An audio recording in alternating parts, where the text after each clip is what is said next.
लाली उनकी बड़ी बेटी थी, लेकिन सारा लाड तो वो अपने छोटे बेटे को करते थे। लाली के माँ बाप पहले लड़का चाहते थे, मगर ऊपर वाले को कुछ और ही मंजूर था और भेज दिया उनके घर लाली को।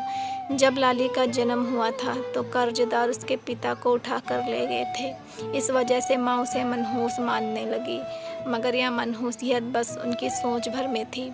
उसी दिन उसके पिता की लॉटरी लगी और उनका सारा कर्जा उतार दिया गया।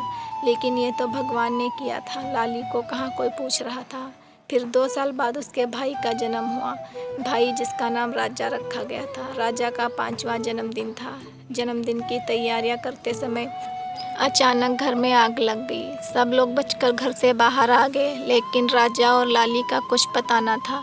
अचानक लाली घर से बाहर आती दिखी। अपने से बस थोड़े से छोटे भाई को मुश्किल से उठा पा रही थी, लेकिन फिर भी वो उसे बचा कर ले आई। ऐसी ही कुछ और घटनाएं भी हुई, लेकिन लाली आज भी उनके लिए मनहूस ही थी। लाली 20 साल की हो चुकी थी। एक दिन अचानक उसे तेज बुखार हुआ। उसके माँ बाप ने उसकी ज़्यादा परवाह नहीं की।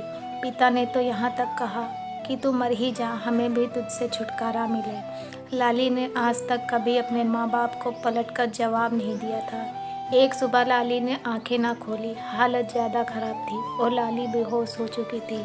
मजबूरन उसके माँ बाप को अस्पताल में दाखिल करवाना पड़ा। देखिए, बुखार कई दिनों से है, जिसकी वजह से शरीर में काफ़ी कमज़ोरी आ गई है और खून भी काफ़ी कम हो गया है। इसकी जान बचाने के लिए इसे खून देना होगा। डॉक्टर के कहे इन शब्दों से तो लाली के माँ बाप चिंता में पड़ गए। फिर भी हिम्मत कर उन्होंने राजा का खून देने का फैसला किया था। इसलिए नहीं कि वो लाली को बचाना चाहते थे, बल्कि इसलिए कि समाज में कोई इन पर ये इल्ज़ाम ना लगाए कि बेटी को बचा ना सके।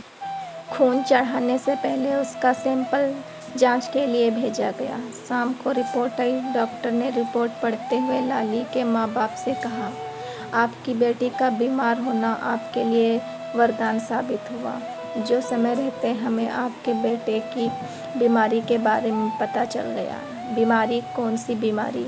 ये कल मुझे लगता है इसकी जान लेकर ही रहेगी, डॉक्टर को टोकते हुए लाली की माँ बोली। तभी डॉक्टर ने चिंता व्यक्त करते हुए कहा, अरे यह कैसी बातें कर रही हैं आप? आपको पता है यदि लाली बीमार ना होती तो आपके बेटे की इस बीमारी के बारे में किसी को पता ही ना चलता। इसे हेपेटाइटिस सी कहते हैं, जिसके लक्षण पता नहीं चलते हैं और इंसान का लीवर धीरे धीरे काम करना बंद कर देता है, जिससे इंसान की मौत हो जाती है। डॉक्टर साहब, तो क्या हमारा राजा भी?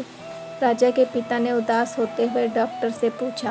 तो डॉक्टर ने तसल्ली देते हुए कहा, देखिए, अगर हेपेटाइटिस सी बीमारी का पता देरी से चले तो रोगी को बचाना मुश्किल हो जाता है, लेकिन पहले पता चल जाने पर इसे आसानी से बचाया जा सकता है। और राजा की इस बीमारी की अभी तो शुरुआत है। यदि लाली की तबीयत खराब ना होती तो शायद राजा की इस बीमारी का पता ना चलता। आपकी बेटी ने तो आपके बेटे की जान बचाई है। लाली के माँ बाप ऐसी स्थिति में थे जहां अब वो अपनी गलती जानते थे, लेकिन वो गलती मान लेने की उनमें हिम्मत ना थी। लाली के बचपन से लेकर अब तक की हुई सब घटनाएं उनकी आंखों के सामने हो रही थी। उसके जन्म के समय उनकी लॉटरी निकली थी। राजा को भी लाली ने बचाया था। आज एक बार फिर लाली ने राजा को बचा लिया था। लाली के माँ बाप का नज़रिया उसके प्रति बदल चुका था। आज वो उसे अपनी बेटी मान चुके थे, जिसने बचपन से ही उनको मुसीबतों से बचाया था। लेकिन अफसोस, हमारे समाज में आज भी ना जाने कितनी लाली का कत्ल गर्भ में ही कर दिया जाता है और कितनी ही को वो ज़िंदगी नसीब नहीं होती जो एक बेटी को होनी चाहिए। ये तो इंसान की फितरत है कि वो किसी में अच्छाई कम और बुराई ज़्यादा देखता है, परंतु यदि हम हर चीज़ में अच्छाई देखना शुरू कर दें तो ज़िंदगी कितनी खुशहाल हो जाए। और हाँ, इस कहानी में जिस बीमारी हेपेटाइटिस सी का जिक्र किया गया है, वो बीमारी भी कैंसर की तरह लाइलाज है। यदि समय रहते इसका पता चले तभी इसका इलाज संभव है। इसके लक्षण ऐसे हैं जो ध्यान देने पर ही पता चलते हैं, इसलिए निरंतर जांच द्वारा ही इसका पता चलता है।